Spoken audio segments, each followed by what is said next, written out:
Can I get your attention, please? First of all, I want to thank everybody for turning up here today. It was a great turnout. The campaign is only going here in Dublin for the last couple of weeks. So I want to commend all of the volunteers who made today possible. And it is an absolutely fantastic turnout. There are other people who will speak about the Tony Taylor campaign in more detail. Deirdre O'Shea is going to hand in a letter of protest here at the British Embassy.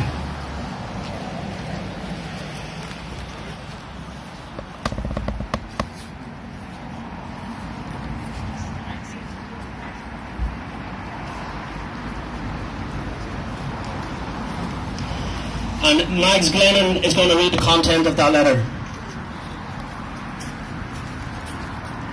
Next one.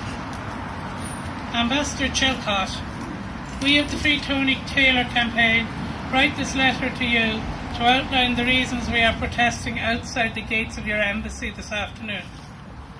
We are here for one reason and one reason only, to demand that the British government release with immediate effect Republican internee Tony Taylor of Derry City from Maghaberry Prison in County Antrim, so that he can return to where he belongs with his family, who miss him greatly and need him home.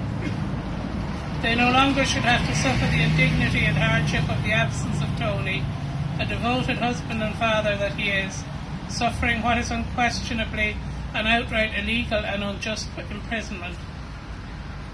Tony was out shopping with his family in March 2016 when suddenly he was violently accosted by armoured-clad and armed PSNI officers, all in front of his terrified children.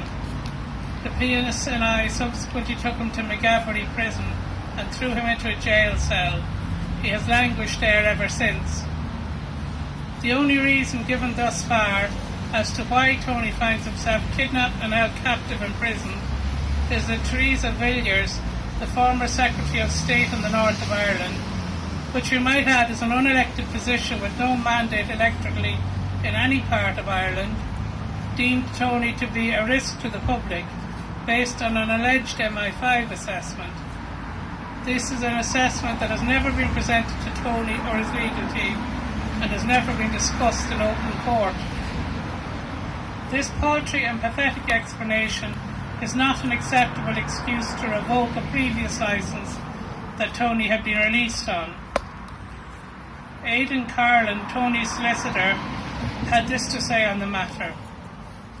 The refusal of the Parole Commission to follow recommendations and release Tony is contrary to Section 6 of the Human Rights Act 1998, read together with Articles 5.1 and 5.4 of the European Convention on Human Rights. The 14 months of indecision represents an unreasonable delay in the context of the rights of liberty.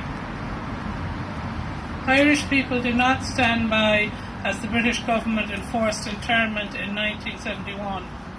We won't stand by it in 2017, no matter the scale.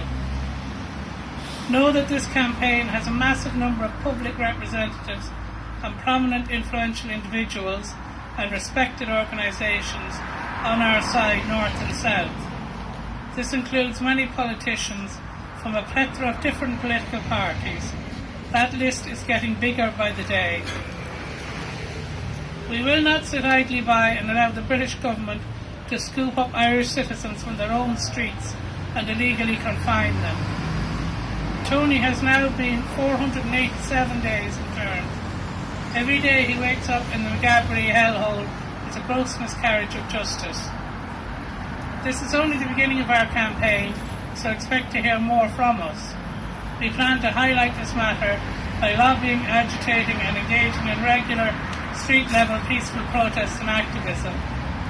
Please relay this letter to your colleague, the current Secretary of State for the North of Ireland, James Brokenshire, and tell him to do the right thing.